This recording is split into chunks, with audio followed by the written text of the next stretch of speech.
बहुत सारे स्टूडेंट्स की तरफ से क्वेश्चन था कि आपकी नोटरी स्ट्रक्चर में जो नोड नंबर 2 है एग्जैक्टली आप क्यों यूज करते हो। इस वीडियो के अंदर आपको इस क्वेश्चन का आंसर मिल जाएगा। चलिए वीडियो को शुरू करते हैं।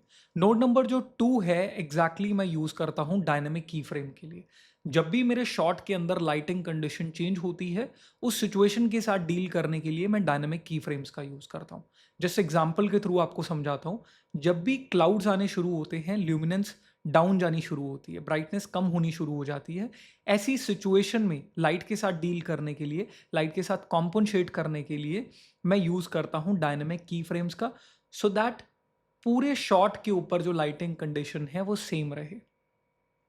एंड आगे बढ़ने से पहले, डायनेमिक की फ्रेम की एग्जांपल देने से पहले मैं आपको क्लियर कर देता हूं, हमारा जो न्यू कलर ग्रेडिंग बैच है वो अक्टूबर मंथ में शुरू होने वाला है। तो आप नीचे दिए गए नंबर पर कॉल करके अपनी सीट को बुक कर सकते हैं। चलिए शुरू करते हैं। सो यहाँ पे जो नोड नंबर 2 है वो मैं यूज़ कर रहा हूँ डायनेमिक की फ्रेम्स के लिए। सो नोड नंबर 2 हम सिलेक्ट करते हैं और in the starting of my clip image overall neutral state के अंदर है। In the middle of the clip मैं इमेज को वार्मर साइड करना चाहता हूँ और यहाँ पे की फ्रेम करना चाहता हूँ कि स्टार्टिंग में हमारी इमेज न्यूट्रल हो, in the middle of the clip image warmer हो जाए। तो ये सिर्फ और सिर्फ ब्राइटनेस के ऊपर हम की फ्रेम्स एडजस्ट नहीं कर सकते हैं, हम कलर्स के साथ भी ऑपरेशंस कर सकते हैं। So let's continue. Node number 2 को सिलेक्ट करते हैं, की फ्रेम्स वाले ऑप्शन में जाते हैं, मुझे की फ्रेम्स इनेबल करने पड़ेंगे।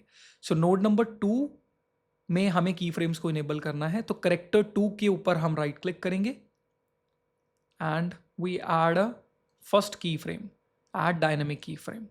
तो that is the first key frame जो मैंने अपनी की फ्रेम वाले सेक्शन में ऐड कर दिया। अभी मुझे आउट पॉइंट सेट करना होगा, डिफाइन करना होगा कि कहाँ तक कंडीशन डिफरेंट हो जाए। तो हम थोड़ा आगे चलते हैं, समथिंग लाइक दैट। यहाँ पे भी एक अनदर की फ्रेम ऐड कर देता हूँ। सो राइट क्लिक करते हैं, ऐड डायनेमिक की फ्रेम। तो यहाँ पे आप नोटिस कर सकते हैं कि ये इन एंड आउट पॉइंट हमने सेटल कर दिया। अब आउट पॉइंट पे क्या कंडीशन अप्लाई हो वो कंडीशन मैं यहाँ पे यूज कर सकता हूँ। वो गेन हो सकता है, ल्यूमिनेंस हो सकती है, गेन व्हील के थ्रू मैं डायल कर सकता हूँ, वो कलर्स हो सकते हैं या इवन कोई और ऑपरेशन हो सकता है।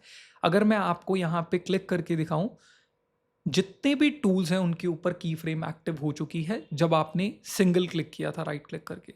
जो जितने भी आपके टूल्स हैं सबके ऊपर की फ्रेम एक्टिव हो चुका है।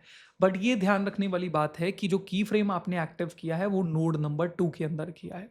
अगर आप किसी भी और नोड के अंदर चेंजेस करेंगे वो की फ्रेम एक्टिव नहीं होंगे।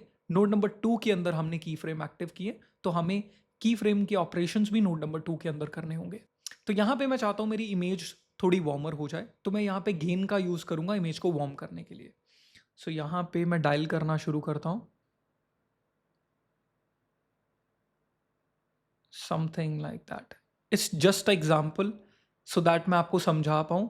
ये कलर्स के थ्रू करके दिखा रहा हूँ, आप ब्राइटनेस के साथ भी सेम एडजस्टमेंट कर सकते हैं।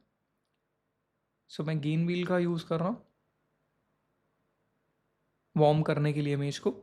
अब आप नोटिस करेंगे यहाँ पे जो वैल्यू थी वो न्यूट्रल थी, और जैसे ही यहाँ पे हम क्लोज जाएंगे आउट पॉइंट के, जो वैल्यू है वार्म की वो इंक्रीज होना शुरू हो जाएगी। तो आप ऐसा समझ सकते हैं जैसे आप ओपेसिटी के साथ डील करते हैं। In the starting point the value is 0, out point में वो वैल्यू 100 हो गई। तो 0 से लेके 100 तक जो वैल्यू पहुंच रही है वो बहुत स्मूथली मूव कर रही है। इफ़ आई वॉन्ट कि मुझे यहाँ पे इमेज को डार्कन करना है, I can drop down my gain, something like that,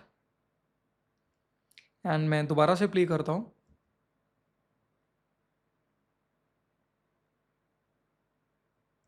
हमारी इमेज अभी डार्कन भी हो गई और साथ में हमने वार्म टोन्स भी इंट्रोड्यूस कर दी। तो की फ्रेम्स बहुत इंपॉर्टेंट टूल है, इसलिए मैं स्पेशली नोड रखता हूँ अपनी नोटरी स्ट्रक्चर के अंदर ऐसी टाइप की सिचुएशंस के साथ डील करने के लिए।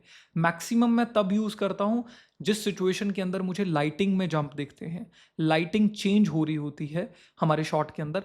उस सिचुएशन के अंदर मैं डायनेमिक की फ्रेम्स का यूज़ करके लाइटिंग के साथ कॉम्पनसेट करता हूँ, लाइटिंग के साथ डील करता हूँ।